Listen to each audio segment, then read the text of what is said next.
Everyone, this is Kiyo Vlogs, a Filipino actor based here in Kingdom of Saudi Arabia, and welcome back to my channel. Mamaya na tayo sa TikTok compilation for today's video. Dito muna tayo at hindi pa ako tapos. Sabi ko sa iyo, akla sabi ko talaga sa iyo, huwag mo akong unahan kasi hanggang content mo ako. Sunod-sunod na yan kasi alam mo bakit? Alam ko din naman na lahat ng content mo kabubuhan. Sa totoo lang. Kabubuhan talaga. Kaya nga sinasabi ko sa iyo, huwag mo akong bigyan ng chance. Diba? Kaya nga kita hinahamon na i-content mo ako para bigyan mo ko ng chance. Kinagat mo. Bobo kayo. Hindi ka nag-iisip. Sorry, natawa ako. Di ba? Hindi nyo ba napansin bakit ako hamon ng hamon sa kanya na i-content mo ko, pasikatin mo ko. Hindi niya alam na may iba akong agenda for today's video. Kasi gusto ko ipamukha sa kanya na ang kabubuhan niya. Kaya kinontent niya ako. Kinagat niya ako pati thumbnail ko. O diba, napatulayan natin ngayon na halos lahat, actually lahat talaga, ng kinikwento niya ng mga kinakalat niyang litrato and everything, ginagawa niya ng sariling kwento. Sa akin nga, thumbnail ko pa lang. Sino ba naman ako? Maliit lang naman ako ng content creator. Pero ang ginamit niya ako as content. Diba, ang litrato ko ginamit niya as content at ginawa niya talaga ng istorya. Kaya butas na ba? Hindi lang butas ang bulsa mo for today's video kasi nakakamote ka sa views, kundi butas na din ang likod mo sa kabubuhan mo ng dugong aso ka. Yes. Diba? Diba? Maraming salamat. Imagine isang content mo na 32 seconds sa ilang content ko. 5, 6, diba? 6 na content agad Tapos ngayon, ako yung sasabihin mo na wala akong makontent. Sabi ng mga followers mo, wala akong makontent. O loko, kinagat nyo. Kinagat mo, na kinontent mo ko. Diba? Hindi mo ba alam na china-challenge kita? China-challenge lang kita. Sinusubukan lang kita Diba? O, kinontent mo ko tapos bumalik sa'yo. Kasi yan talaga yung plano ko actually. Ito sasabihin ko na bakit si Madong Picos lang kinokontent mo? Kunwari malungkot ako. Bakit si Barda United lang kinokontent mo for today's video? Content rin ako, hindi ba ako sikat? Hindi ba ako sikat? Kaya hindi mo ako kino-content? Pero ang main agenda ko talaga is ilulubog ka sa sarili mong mantika. Ilulubog kita sa kumunoy. Binigyan mo ko ng pagkakataon. Hindi lubog na lubog ka ngayon. Di ba? Wala kang comprehension. Pinatunayan mo talaga na lahat ng nakikita mong litrato, hindi mo nire-research, ginagawa mo na sariling kwento. Kung hindi nyo pa napanood, panoorin niyo yung pinakauna kong upload ngayong araw na to. Yan lang yung masasabi ko. Pagod na ako mag-explain for today's video. Hindi mapapagod. Basta tuwang-tuwa ako kasi alam mo ba, tapos ito pa ang chinichika, wala na daw akong views and everything. Ang nakakalungkot lang dito, may nabasa akong comment. Ito mga chismosa din to Mga chismosa din to. Kayo mga barda kayo. Mga chismosa din kayo Diba? Wait lang may comment dito Buti pa gamitin ni Jay Panot, baka may manood pa sa kanya, i-content niya lang, pangit yung mukha. Pero wait lang Ako ang sinasabihan nilang walang ma-content. Pero siya, lahat ng Barda Defender, lahat ng mga YouTuber or TikToker na gumagawa ng content sa Barda, kinontent niya. Diba? Araw-araw, before, I think last month yun, or 2 weeks ago, araw-araw may Madam Pico at saka Barda United. Ngayon, umaasa si Akla na baka mabitbit ko din siya sa maiahon ko siya sa kahirapan for today's video. Ginamit niya yung thumbnail ko. Ginamit niya yung pangalan ko. Matalino ako Bakla, hindi mo pa ako kino-content. Sinasabi ko pa lang na i-content mo ko. Sina-challenge kita. Kaya gusto kong i-content mo ko. Para ikaw mismo ang ilulubog ko for today's video. Kinagat mo. Hindi ka din nag-iisip Hindi ka nag-iisip. Alam mo ba na ang tanging solusyon sa mga ingay na mga chismis na binabato sa'yo para wala silang maibato sa'yo is tumahimik. Hindi mo ba alam yun? Hindi mo ba alam yun na yun yung ginagawa ni Ginoo?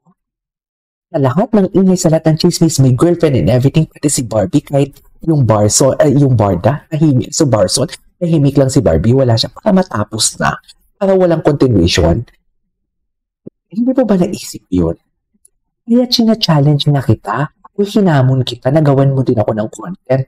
Nagmakaawa ako sa'yo, akla, di ba? Pero hindi mo nag-gets ang motibo ko. Kanya na ako kamaldita. Hindi mo ako kilala. Sabihin mo, bobo.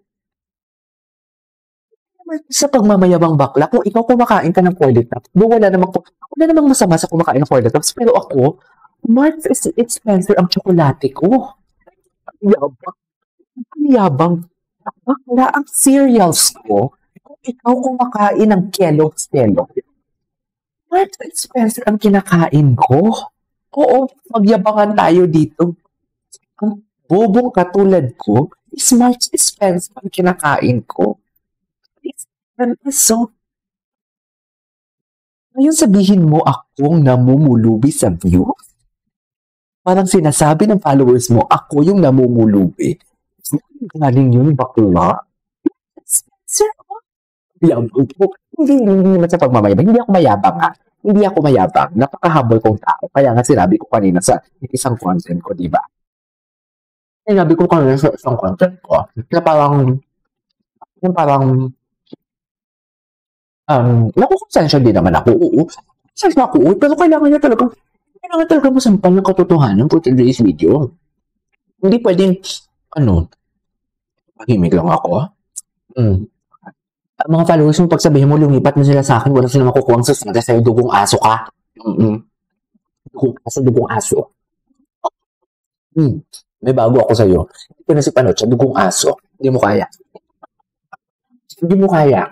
Maluwag pa sa maluwag sa utang sa tornilyo. Hindi ko lang alam kung ano pa maluwag sa'yo, ha?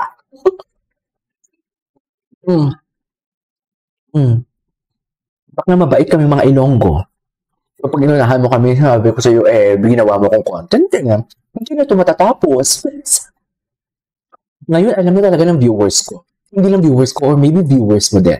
Na lahat ng mga litatong pinapakita mo, isarili mo ng kwento. Kasi, napatunayan ko yan, bakit? Yung content ko, hindi mo intindi, pero ginawa mo na sariling kwento. Mali-mali. Sorry, Sorry kung nalubog ka, ha? Anyways, basahin natin ito yung mga comments niyo for today's video. Last na lang to, tapos pupunta tayo sa TikTok kasi alam ko marami sa TikTok.